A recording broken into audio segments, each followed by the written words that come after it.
आज पार्ट 1 जो हड़प्पा सभ्यता है, इसके चैप्टर 1 के मोस्ट वीवीआई ऑब्जेक्टिव क्वेश्चन, इसके साथ ही प्रीवियस ईयर के क्वेश्चन को भी देखेंगे। पार्ट 1 का नाम ईंट, मनके तथा अस्थियां है। ठीक है, ये 100 अंक का है। इतिहास कितने अंक का है? 100 अंक का, जिसमें इंपॉर्टेंट ऑब्जेक्टिव के साथ प्रीवियस ईयर क्वेश्चन को भी हम लोग देखने वाले हैं। तो इसके पहले वाला वीडियो में हम 1 से 30 तक क्वेश्चन करवा चुके हैं इसी चैप्टर से। ठीक है, और इस वीडियो में हम लोग क्वेश्चन नंबर 30 से आगे करने वाले हैं। ठीक है, इस चैप्टर से मात्र 3 ही वीडियो हम अपलोड करेंगे। 100% उससे बाहर इस चैप्टर से कोई भी क्वेश्चन आपको देखने को नहीं मिलेगा। ठीक है, तो यदि आप चैनल पर पहली बार हैं तो चैनल को सब्सक्राइब जरूर कर लीजिए और अपने दोस्तों को भी शेयर जरूर कीजिए। पर क्वेश्चन में है, हड़प्पा सभ्यता का नगर था, तो इसका सही उत्तर हो जाएगा 30 का ऑप्शन नंबर ए, 2 स्तरीय। यानी हड़प्पा सभ्यता में जो नगर था वो 2 स्तरीय था। चलिए फिर 31 नंबर क्वेश्चन को देखेंगे। इसमें दिया हुआ है कि भारतीय उपमहाद्वीप की पहली सभ्यता का विकास हुआ, तो 31 का सही उत्तर हो जाएगा ऑप्शन नंबर सी, सिंधु के मैदान में। 32 नंबर क्वेश्चन में हड़प्पा की बस्तियों की खुदाई की, तो इसका सही उत्तर हो जाएगा 32 का ऑप्शन नंबर डी, ए और सी दोनों ने, यानी सर जॉन मार्शल ने और फिर सर विलियम जोन्स ने, इन दोनों ने मिल करके हड़प्पा की बस्तियों की खुदाई की। चलिए फिर आगे वाला क्वेश्चन देखेंगे। क्वेश्चन नंबर 33 में दिया हुआ है, सिंधु घाटी सभ्यता की जुड़वा राजधानी थी, तो इसका सही उत्तर हो जाएगा 33 का ऑप्शन नंबर सी। ठीक है, हड़प्पा मोहनजोदड़ो। फिर 34 नंबर क्वेश्चन में हड़प्पा का सर्वप्रथम उत्खनन किया था, तो इसका सही उत्तर 34 का हो जाएगा option number C, Dayaram Sahni ने। चलिए फिर आगे वाला 35 नंबर क्वेश्चन को देखेंगे।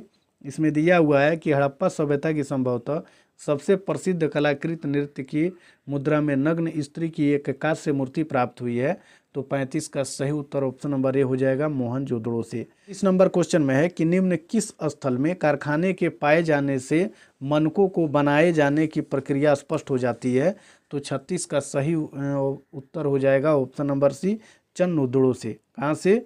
चन्नउदड़ो से। चलिए फिर 37 नंबर क्वेश्चन को देखेंगे।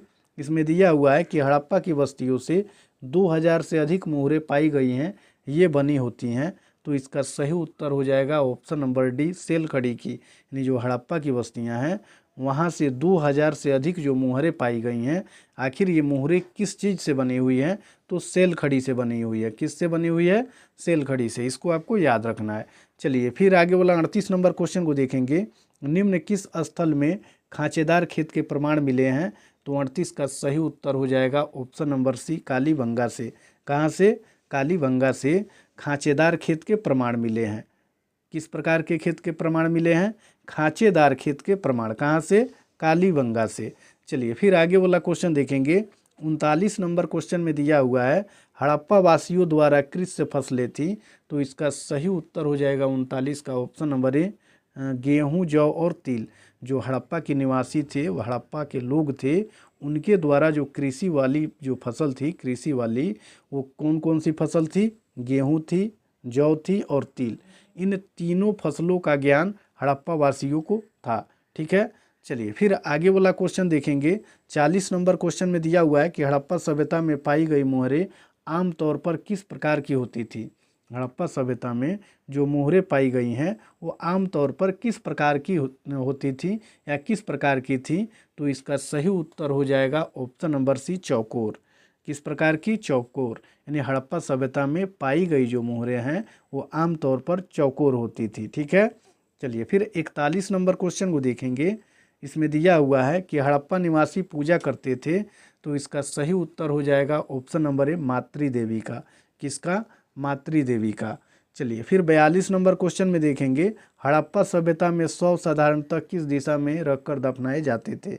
तो यहाँ ये भी जान लेना जरूरी है कि हड़प्पा सभ्यता में जो शव दफनाने के तरीके थे वो 3 थे। कितने थे? 3 प्रकार से शव को दफनाया जाता था। इसको भी आपको याद रखना है। अब इस क्वेश्चन में पूछा हुआ है कि हड़प्पा सभ्यता में जो शव थे वो उसको किस दिशा में रख करके दफनाया जाता था, तो इसका उत्तर हो जाएगा ऑप्शन नंबर सी, उत्तर दक्षिण। ठीक है, किस दिशा में रख करके? उत्तर दक्षिण दिशा में। यानी उत्तर में सिर को रखा जाता था और दक्षिण में पैर को रखा जाता था। ठीक है, कहाँ? हड़प्पा सभ्यता के लोगों में जो शव दफनाने की प्रक्रिया थी वो उत्तर दक्षिण में करके दफनाने की प्रक्रिया थी। और कितने प्रकार से शव को दफनाया जाता था? 3 प्रकार से शव को दफनाया जाता था। ठीक है, चलिए फिर आगे वाला क्वेश्चन देखेंगे। 43 नंबर क्वेश्चन में दिया हुआ है कि हड़प्पा कहाँ पर स्थित है, तो इसका सही उत्तर हो जाएगा 43 का ऑप्शन नंबर ए, पाकिस्तान में। हड़प्पा जो है वो कहाँ है, पाकिस्तान में। चलिए फिर 44 नंबर क्वेश्चन को देखेंगे। हड़प्पा टीले का उल्लेख सर्वप्रथम 1826 ईस्वी में किसने किया। हड़प्पा टीले का उल्लेख सर्वप्रथम 1826 में किसने किया, तो इसका सही उत्तर हो जाएगा ऑप्शन नंबर ए, चार्ल्स मैसन ने। किसने, चार्ल्स मैसन ने। चलिए फिर 45 नंबर क्वेश्चन को देखेंगे।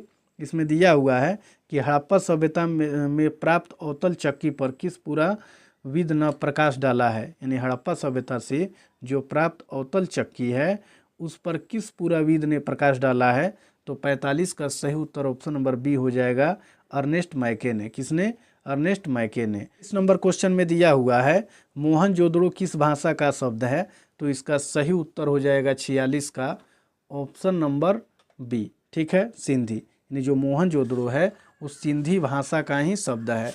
चलिए फिर आगे वाला क्वेश्चन देखेंगे 47 नंबर में। पहली बार राय बहादुर दयाराम साहनी ने 1921 ईस्वी में उत्खनन करवाया था, तो इसका सही उत्तर हो जाएगा 47 का ऑप्शन नंबर बी, हड़प्पा का। यानी जो पहली बार राय बहादुर दयाराम साहनी थे उन्होंने 1921 ईस्वी में हड़प्पा का उत्खनन करवाया था।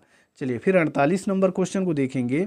इसमें दिया हुआ है कि निम्नलिखित हिंदू देवताओं में से कौन सैंधव सभ्यता के प्रमुख देवता थे, तो 48 का सही उत्तर हो जाएगा ऑप्शन नंबर बी, क्या हो जाएगा, शिव। ठीक है, चलिए फिर आगे वाला क्वेश्चन देखेंगे।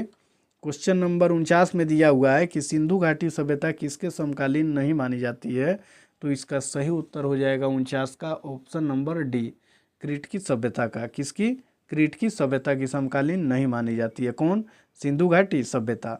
चलिए फिर 50 नंबर क्वेश्चन को देखेंगे। 50 नंबर क्वेश्चन में दिया हुआ है कि बनवाली किस राज्य में स्थित है।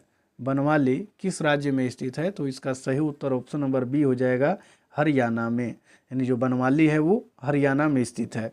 51 नंबर क्वेश्चन को देखेंगे। कालीबंगन किस नदी के किनारे बसा है। कालीबंगन किस नदी के किनारे बसा है, तो 51 का सही उत्तर हो जाएगा ऑप्शन नंबर डी, घाघर। यानी जो कालीबंगन है वो घाघर नदी के किनारे बसा हुआ है। चलिए फिर 52 नंबर क्वेश्चन को देखेंगे। इसमें दिया हुआ है कि कलकत्ता में एशियाटिक सोसाइटी की स्थापना की, तो इसका सही उत्तर 52 का हो जाएगा ऑप्शन नंबर डी, क्या हो जाएगा, option number D, William Jones ने। चलिए फिर 53 नंबर क्वेश्चन को देखेंगे। हड़प्पा सभ्यता का प्रशासन था, तो 53 का सही उत्तर हो जाएगा ऑप्शन नंबर सी, ठीक है, नगर पालिका जैसा। चलिए फिर आगे वाला क्वेश्चन देखेंगे। क्वेश्चन नंबर 54 में दिया हुआ है कि सिंधु सभ्यता में गोदी बड़ा कहाँ से मिला है, तो इसका सही उत्तर हो जाएगा 54 का ऑप्शन नंबर डी, लोथल से। कहाँ से, लोथल से। 55 नंबर क्वेश्चन में है मोहनजोदड़ो किस नदी के किनारे स्थित है, तो 55 का सही उत्तर ऑप्शन नंबर डी हो जाएगा, सिंधु। जो मोहनजोदड़ो है वो किस नदी के किनारे है, तो सिंधु नदी के किनारे है। चलिए फिर 56 नंबर क्वेश्चन को देखेंगे। इसमें सभ्यता भारत के किस भाग में विकसित हुई थी, तो इसका सही उत्तर 56 का ऑप्शन नंबर सी हो जाएगा, पश्चिमोत्तर। ठीक है, क्या हुआ है कि लोथल किस नदी के किनारे स्थित है, ये 2016, 19 और 22 में पूछा गया क्वेश्चन है, तो इसका सही उत्तर हो जाएगा ऑप्शन नंबर सी, भोगवा। यानी जो लोथल है वो भोगवा नदी के किनारे स्थित है। 58 नंबर क्वेश्चन को देखेंगे। सिंधु सभ्यता में मोहर बनता था, तो इसका सही उत्तर हो जाएगा 58 का ऑप्शन नंबर ए, सेल खड़ी का। और इसमें जितना क्वेश्चन बताए हैं 100% सही उत्तर है, और चैप्टर 1 से इससे ज़्यादा क्वेश्चन आपके एग्जाम में नहीं आने वाला है। बहुत ही इंपॉर्टेंट क्वेश्चन है, सबको कंप्लीट कर लीजिए।